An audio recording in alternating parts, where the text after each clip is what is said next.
আমার ছেলে বা আমি কোনো রাজনীতি করি না। আমার ছেলে যদি রাজনীতি করতো তাহলে ক্যান্টনমেন্টের কলেজে সে কখনোই পড়াশোনা করার সুযোগ পাইতো না।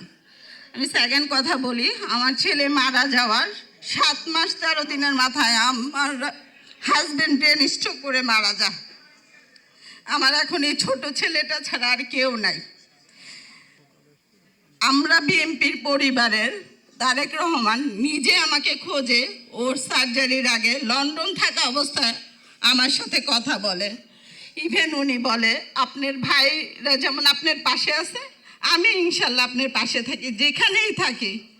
এটা তো কোনো রাজনৈতিক দলের পক্ষ থেকে আমি পাই নাই, আমি মানুষ হিসেবে ওনার কাছে সাহায্য পেয়েছি। আমার মতো সাধারণ মানুষ ওনাকে কোনোভাবেই টেস্ট করতে পারতো না। উনি যদি আমাকে টেস্ট না করতো, আমার পাশে না দাঁড়াইতো, আমার দিন শেষে বলতে হবে আমরা বিএনপির পরিবার কোনো রাজনীতির সাথে আমার দিক থেকে আমি মনে করি তারা পক্ষপাতিত্ব করে নাই।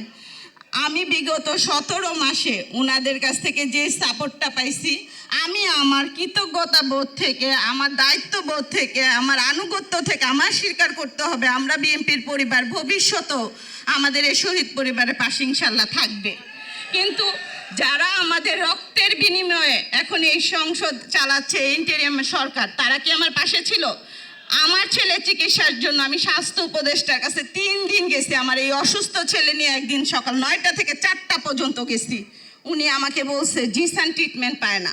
আমার জিসান যদি ট্রিটমেন্ট না পায় তাহলে উনি কিভাবে সিঙ্গাপুর যায় ট্রিটমেন্ট করে? এই উত্তরটা আপনাদের কাছেই রেখে গেলাম, আপনাদের কাছে আমি রেখে গেলাম। আমার জিসান যদি না পায়, আমার তো এই দুনিয়াতে আর কেউ নেই। আমার বড় ছেলে আমাকে আদর করে ডাকতো আম্মু মা। আমি ওর সাথে রাগ করলে বলে কি আমি তোমাকে একবারে 2টা মা ডাকি। আজকে 17 মাস হয়ে গেছে, আমাকে তো কেউ আর আম্মু মা ডাকে না।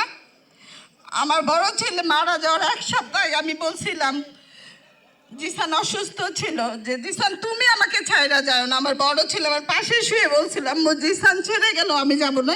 আমার বড় ছেলে তো আমাকে ছাইরা গেছে, আমি কি নিয়ে বাঁচবো?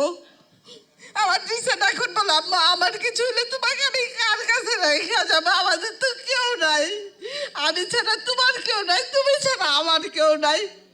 আমি এতটুকুই বলতে চাই, আমরা বিএনপির পরিবার যদি আমার পাশে না থাকতো আমি কোনোভাবে আমার ছেলের ট্রিটমেন্টটা করতে পারতাম না। কই 17 মাসে তো কেউ আমার পাশে দাঁড়ায় নেই তারা ছাড়া।